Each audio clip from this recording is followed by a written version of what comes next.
Ouais. Hello tout le monde et bienvenue dans cette conférence du Content Summit sur le blog avec Myriam. Pour ceux qui reviennent à peine, qui ont déjà suivi les premières, bienvenue à nouveau. Pour ceux qui débarquent dans celle-là, bienvenue aussi de toute façon. Voilà, on en a pour 30 minutes. On va aborder donc vraiment tout le sujet de comment lancer un blog. Mais déjà, Myriam, est-ce que tu pourrais commencer par te présenter pour ceux qui ne te connaissent pas? Alors, bonjour tout le monde. Je vois vos petits bonjours dans le chat, donc c'est hyper sympa de vous retrouver tous ici. Alors, moi, je m'appelle Myriam, je suis journaliste et il y a 2 ans maintenant, un peu plus de 2 ans, j'ai fondé le site Les Gens d'Internet. Trop cool. Et donc, il y a plus de 2 ans, c'est ça? Et donc, ça parle de quoi? Alors, Les Gens d'Internet, c'est un site B2B destiné aux professionnels du marketing et de la communication. Et l'idée, c'est de les informer tous les jours sur les actualités du marketing d'influence et plus généralement du social media. Trop bien. Et tu as combien de visites à peu près en ce moment, tous les mois ou par semaine? Je ne sais pas comment ça se compte. Alors moi, je préfère compter par mois. Je trouve ça plus simple. En moyenne, on a 70 000 visiteurs par mois, donc ce qui est vraiment super pour un site de niche B2B comme ça. On est Ouais, super. ouais, c'est énorme. En vrai, 70 000 visites sur le site web, c'est niveau visibilité, c'est dingue, quoi. Et, Ouais. et du coup, pourquoi tu l'as lancé au début? Qu'est-ce que ça t'apporte, toi, ce blog? Bah en fait, moi, le secteur du marketing d'influence, c'est vraiment un domaine qui m'a toujours intéressée. J'ai toujours lu des blogs, regardé un petit peu ce qui se faisait sur les réseaux sociaux. Et je trouvais dommage qu'en France, on n'ait pas un média vraiment dédié à cette thématique-là, qui puisse relayer les campagnes, relayer les dernières tendances pour faire en sorte que les acteurs du marché, que ce soit les agences, les marques et même les créateurs de contenu, puissent avoir vraiment un endroit où tous les matins, ils viennent lire un petit peu les dernières actus pour se tenir au courant de ce qui se fait. Donc vraiment, l'idée, c'était de créer un média. Donc, au départ, c'était juste un petit blog. J'avais pas vraiment une ambition énorme, mais quand j'ai vu que ça fonctionnait, après, je me suis dit, ok, donc aujourd'hui, tu as autant de visiteurs, tu vois que c'est intéressant. Donc vraiment, construis bien ta ligne éditoriale. Et donc aujourd'hui, c'est vraiment un média B2B destiné à tous ceux qui veulent se former et s'informer dans le domaine du marketing d'influence et du social media. Trop cool. Et si je dis pas de bêtises, tu as des services à côté d'accompagnement, de formation, de consulting. Et j'imagine qu'en fait, ça drive du coup des clients vers là, non? Ouais, exactement. En fait, j'ai réfléchi pendant pas mal de temps à savoir comment monétiser ce site parce que, comme je l'ai dit, c'est un site qui est de niche. Donc, en fait, tout ce qui était monétisation par rapport au nombre de visiteurs ou à des articles brand content, j'ai des demandes, mais je trouvais que c'était pas forcément hyper pertinent et c'était pas ce qui allait faire vraiment vivre un petit peu le site. Donc j'ai réfléchi à côté à ce que je pouvais faire et effectivement, vu que je connais sur le bout des doigts toutes ces actualités, je me dis j'ai vraiment une expertise à proposer aux acteurs du marché, que ce soit au niveau de leur communication, par exemple, tu vois, pour l'écriture de livres blancs, pour l'écriture de leurs articles sur leur blog, pour les accompagner dans toute leur communication, en fait. Je leur propose, moi, mon expertise et ce que je sais faire. Et donc, c'est comme ça qu'à côté, j'ai imaginé un petit peu tous ces services. Donc, je ne sais pas si je suis très claire, mais à côté, en Ouais, tout cas, c'est grave. il y a donc j'accompagne en tant qu'attachée de presse. J'écris j'écris un petit peu tout leur support de communication, donc blog, réseaux sociaux, livres blancs, etc. Et à côté de ça, je fais également de la formation pour permettre soit aux agences, soit aux marques qui n'ont pas encore un pied dans ce domaine-là, de pouvoir se former, de pouvoir un petit peu mieux comprendre les différentes pratiques et les différentes tendances par rapport au marketing d'influence. Trop bien. Et ben écoute, beaucoup de choses, beaucoup de projets. Ouais. Alors, je vais vous expliquer rapidement le programme avant qu'on se lance officiellement dans cette conférence. Alors, on va d'abord parler en fait rapidement de pourquoi et pour qui c'est intéressant de lancer un blog. Ensuite, on va rentrer un peu plus dans le détail de comment créer son blog, vraiment, comment créer des articles, etc., trouver ses sujets. Puis, comment faire connaître son blog, parce que c'est aussi ça le nerf de la guerre sur Internet. Si on passe des journées à écrire un blog mais que personne ne le lit, c'est un peu dommage. Et on va finir par des quick and dirty Q&A comme on a fait toute la matinée. Mais pour ceux qui débarquent, vous allez voir qu'en haut à droite, il y a une partie questions dans laquelle vous pouvez poser vos questions. Et ce que je vous invite à faire, c'est de voter pour celles que vous voulez absolument que je pose, parce qu'à la fin, moi, je vais les trier comme ça. et je vais prendre les premières, en fait, tout simplement, enfin, si elles n'ont pas déjà été répondues, bien sûr. Euh, voilà. Donc, Myriam, est-ce que tu pourrais déjà me dire, euh, pour toi, en fait, pourquoi il faut absolument lancer un blog aujourd'hui? C'est vrai qu'à l'époque, c'était, enfin, tu vois, moi, je me rappelle, quand j'avais 16 ans, je lisais Garance Doré, j'adorais, Ouais. j'étais hyper à la mode. Puis après, il y a eu Chiara Pierrani, tout ça qui sont arrivés dans le métier de la fashion. Mais aujourd'hui, on a l'impression que c'est un peu mort. Est-ce que c'est toujours possible? Est-ce que tu vois à quoi ça nous servirait? Alors moi, en fait, j'en suis l'exemple même. C'est toujours possible, même si on parle beaucoup moins de blogs, parce que évidemment, il y a d'autres plateformes qui ont pris un petit peu le dessus. Mais pour moi, vraiment avoir un blog, c'est avoir un espace rien qu'à soi. C'est très bien d'avoir aussi des réseaux sociaux, enfin un compte sur les réseaux sociaux, mais en fait, on va toujours être dépendant des algorithmes. On va toujours réfléchir à comment essayer de un peu contrecarrer toutes ces problématiques d'algorithmes pour être mises en avant, pour toujours remonter dans le feed, etc. Alors que sur un blog, il n'y a vraiment pas ces problématiques-là. Quand vous envoyez quelqu'un sur votre blog, eh ben, il va tomber sur les articles et c'est après à lui de savoir comment est-ce qu'il va les lire. C'est lui un petit peu qui choisit. Donc vraiment, vous avez toute la main en fait sur le design de votre blog, la manière dont vous allez communiquer. Il n'y a pas d'algorithme qui rentre en jeu, etc. Donc pour moi, c'est pour ça que c'est hyper important. C'est vraiment d'avoir un espace rien qu'à soi. Et en fait, le jour où vous avez envie de le fermer, bah vous le fermez. C'est pas parce que un compte, un réseau social décide du jour au lendemain de plus exister que vous allez fermer votre compte là. Vous décidez vraiment que cet espace est à vous. Et après, en fait, ça peut répondre à différents objectifs. Ouvrir un blog, c'est évidemment la première, c'est gagner en visibilité. Je pense qu'aujourd'hui, on recherche tous ça, d'être visible, d'aller toucher davantage de clients, d'aller toucher davantage de personnes. Et en fait, avec un blog, c'est ce qui va être intéressant, c'est tout ce travail de fond où on va réfléchir à comment aller toucher une personne qui va m'intéresser. Et ce travail-là, eh ben, ça va se faire par l'écriture d'articles et par la conception d'une ligne éditoriale bien ficelé. Et ça, contrairement aux réseaux sociaux, en fait, tout ce que vous allez faire sur ce site-là, ça va aussi vous permettre d'être référencé sur Google. Là, je vous liste un petit peu tous les bénéfices. Après, je vous fais un résumé parce que j'ai peur de ne pas être trop claire. Mais évidemment, quand vous publiez sur votre site, l'idée, c'est également d'être visible sur Google et donc d'être bien référencé. Ouais. Et, tout ça, en fait, tout réuni, l'idée, c'est vraiment de se faire connaître. Donc, en fait, avec un blog, vous pouvez répondre à 3 objectifs bien précis. C'est avoir un espace rien qu'à vous, pouvoir vous faire connaître sur vos réseaux sociaux en partageant vos articles, ou pouvoir vous faire connaître grâce au référencement sur Google. Et pour moi, c'est hyper important. Ouais, et bah surtout qu'en fait, c'est gratuit quand même. Je pense qu'il faut le noter. Enfin, c'est que comparé à la publicité en ligne où tu payes, tu vois, des milliers et des cents sur Facebook. Bon, après, on dit que c'est gratuit, mais ça prend du temps. Voilà, tout est une question de stratégie. D'ailleurs, je me pensais là, toi, en fait, est-ce que tous les clients que tu reçois donc, du coup, pour tes services viennent de ton blog directement ou est-ce que tu as quand même une petite partie de prospection à côté? C'est quoi un peu le pourcentage si tu le connais ou Alors au début, je faisais davantage de prospection, c'est-à-dire que c'est moi qui envoyais des mails pour me faire connaître, etc. Et en fait, pour tout vous avouer, ça n'a jamais fonctionné. Toutes les personnes que j'ai contactées par mail pour présenter un peu mes services, pour présenter les gens d'Internet, ils étaient hyper intéressés par ce que je faisais sur mon site, mais par contre, ils n'étaient pas forcément intéressés par tous les services que je proposais à côté. Et en fait, ça s'est fait à force de communiquer sur les réseaux sociaux, sur le fait que les gens d'Internet, c'était pas simplement un média, mais il y avait également une équipe à côté qui était là pour accompagner tous ces acteurs-là. Petit à petit, certaines personnes ont été intéressées et sont venues d'elles-mêmes, en fait. Elles connaissaient déjà les gens d'Internet, elles le lisaient régulièrement et quand elles ont eu besoin de quelqu'un pour les accompagner sur la partie communication, eh ben, elles m'ont contacté directement. Donc, et c'est ce que je lis sur plusieurs autres blogs, c'est qu'aujourd'hui, en fait, quand tu as un blog qui fonctionne très bien, ça te permet de faire ta prospection sans toi que tu la fasses de ton côté. Enfin, finalement, quand tu écris des articles et que tu partages un petit peu ton expertise ou ton savoir-faire, les gens se rendent bien compte de la manière dont tu travailles, de la manière, de ta vision un petit peu de ce secteur-là.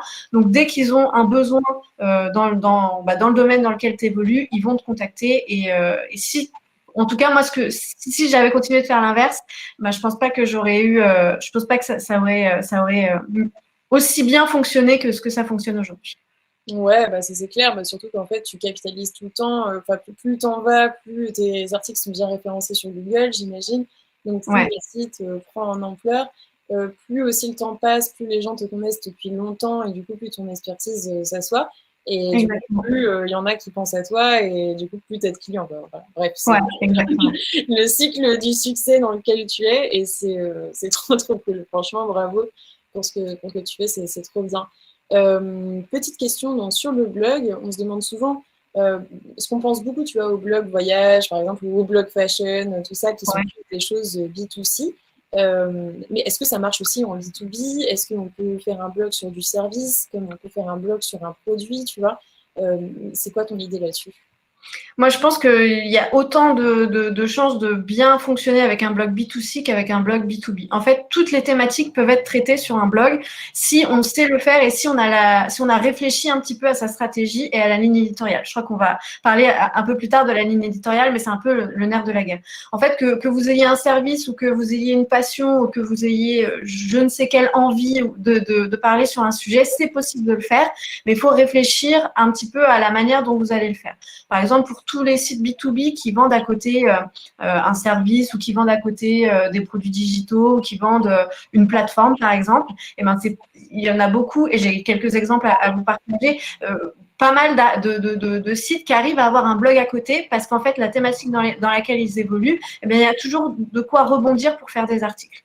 Donc, c'est ça qui est intéressant, c'est que en fait, je trouve qu'il n'y a pas de limite. En tout cas, c'est pour moi, c'est possible de parler de tout et d'être hyper régulier sur un blog. Ouais, donc si vous vendez des chaises longues, allez-y, ça va forcément intéresser des gens. Non, Non, mais mais c'est c'est vrai, en plus, pourquoi pas? Il y a plein de la, techniques sur les chaises longues. mais Quelqu'un oui, de la technique de va fabrication, les modes, la manière dont on peut l'utiliser dans son jardin, la manière dont on peut l'utiliser dans les festivals. Enfin, vraiment, il y a plein de sujets, hein. Moi, je peux vous donner plein d'idées, hein, si vous voulez. trop cool. Écoute, je rebondis justement, on va passer à la partie 2, donc de créer son blog et sur le sujet de la ligne éditoriale. Donc, ça dit que c'était hyper important. Est-ce que Ouais. tu peux nous en dire un peu plus là-dessus? C'est quoi les étapes pour la créer, par exemple? Ou qu'est-ce qu'il faut vraiment, quelles sont les questions à se poser, tu vois? Alors, quand on décide d'ouvrir un blog, faut pas faire un petit peu comme moi j'ai fait parce que j'ai ouvert mon blog sans vraiment avoir de stratégie. Si vous voulez ouvrir un blog, je pense qu'il Ça a faut prendre marché longtemps, donc ça a marché, mais si j'avais su que ça allait avoir ce succès-là, je pense que j'aurais peut-être mieux réfléchi au début. Parce que vraiment, le blog au début, il était très moche, hein. Enfin voilà. Parenthèse fermée. Pour répondre à ta question, Maud, la première question qu'il faut se poser quand on ouvre un blog, c'est à qui est-ce qu'on veut s'adresser? Quelles sont les personnes qu'on veut attirer sur le site? Est-ce que c'est vos clients? Est-ce que c'est voilà, vraiment un type de personne bien spécifique? Une fois qu'on a réussi un petit peu à y voir un peu plus clair sur ces lecteurs-là, l'idée, c'est de savoir quels vont être les articles qui vont les intéresser. Dans un blog, l'idée, c'est toujours de partager du contenu qui va être pratique, qui va être réutilisable, qui va être informatif. L'idée, c'est pas forcément de raconter, ça peut être intéressant de raconter la vie de son entreprise, mais c'est d'autant plus intéressant de donner quelques petits conseils pour savoir comment utiliser une plateforme, euh, comment rebondir à une actualité, comment, pour reprendre ton exemple des chaises longues, voilà, pourquoi est-ce que l'été, les chaises longues, ça fonctionne bien. Enfin, bon, bref, des différents sujets sur lesquels on peut rebondir et qui répondent à une problématique, à votre problématique, c'est-à-dire de toucher ce client cible. Ensuite, après, eh ben, l'idée, c'est à partir de cette ligne éditoriale, de vraiment répartir en différentes parties.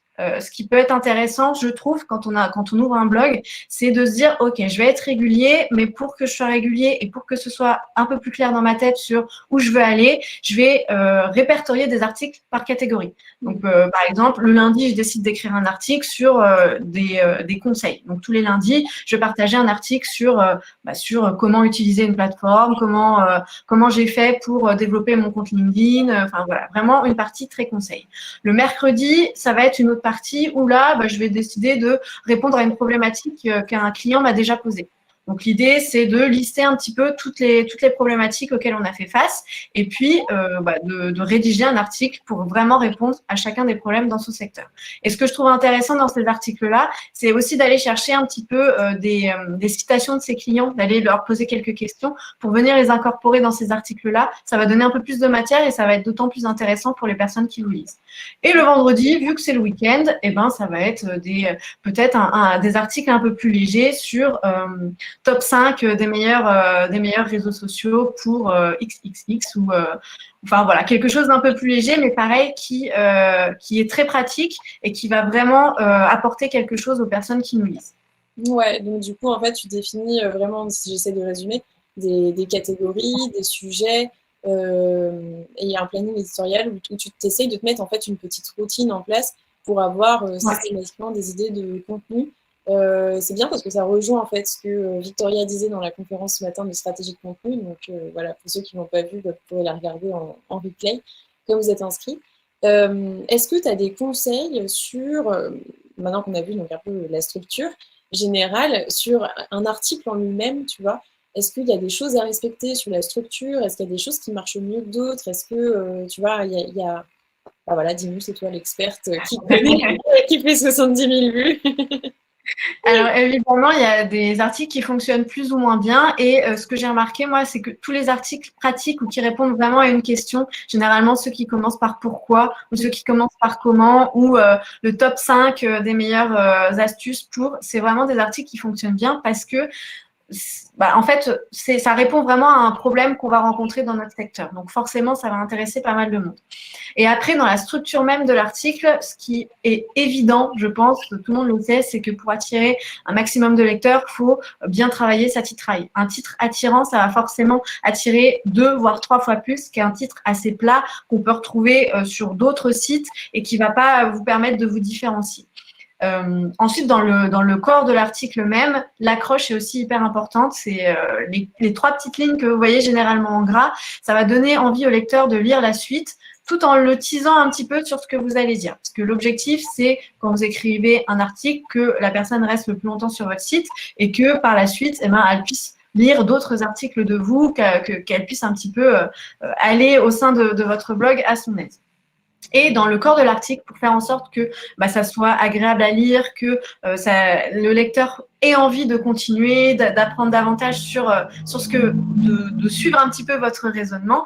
L'idée, c'est de ne pas faire des paragraphes trop gros. Généralement, les paragraphes, trop longs, les paragraphes de 300 mots, généralement, c'est très, très bien et c'est déjà un assez gros bloc.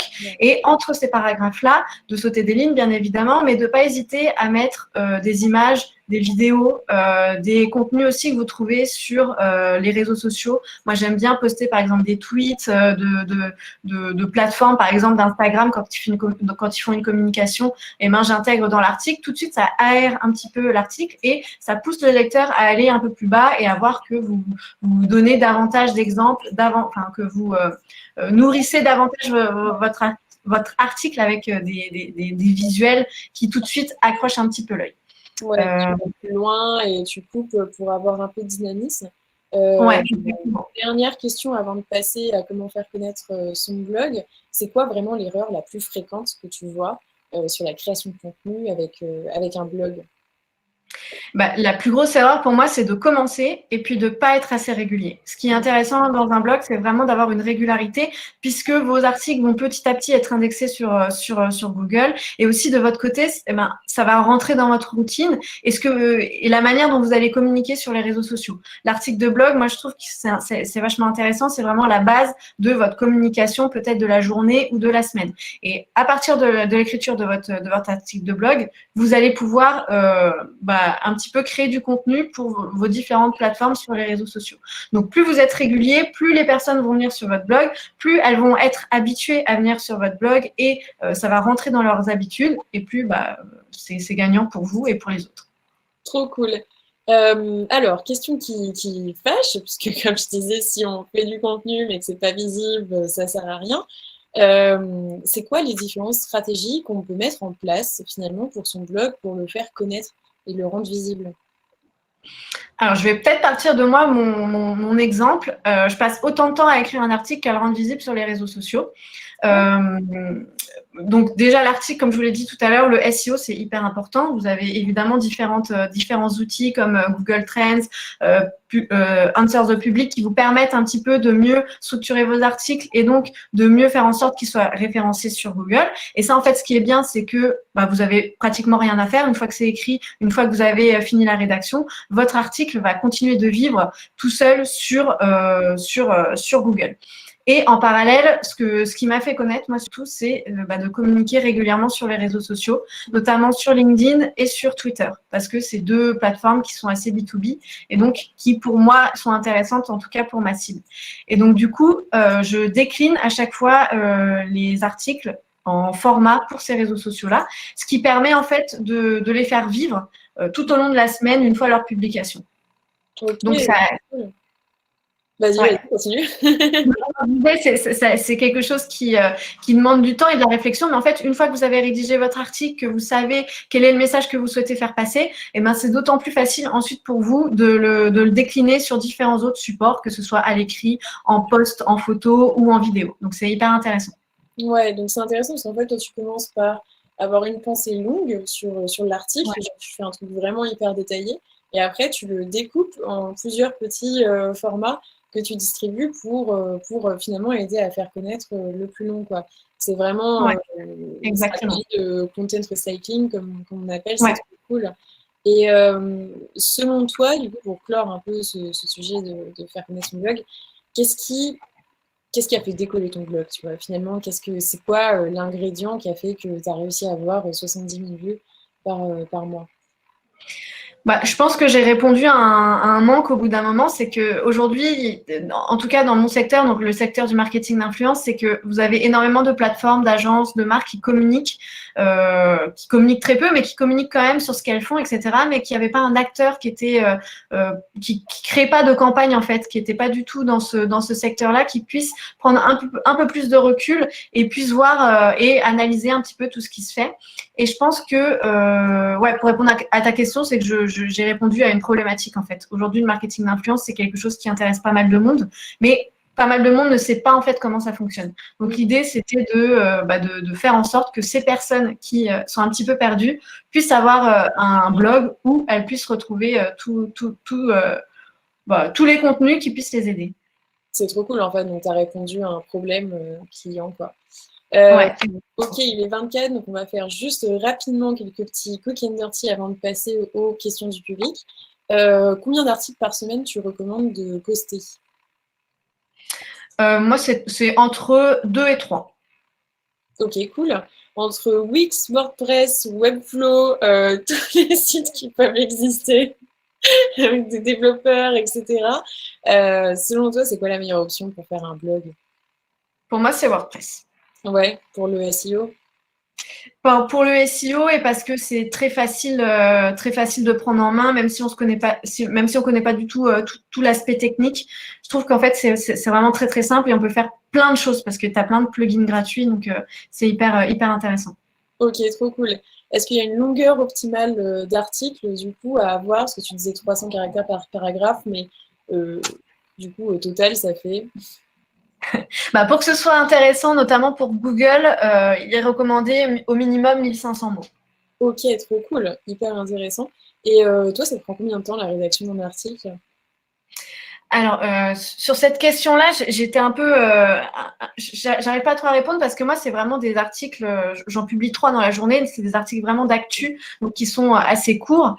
Et généralement, la rédaction d'un article, ça me prend 1 heure. Mais si vous travaillez sur des articles beaucoup plus longs, par exemple, je travaille avec des clients sur des articles beaucoup plus longs, ça me prend vite une demi-journée.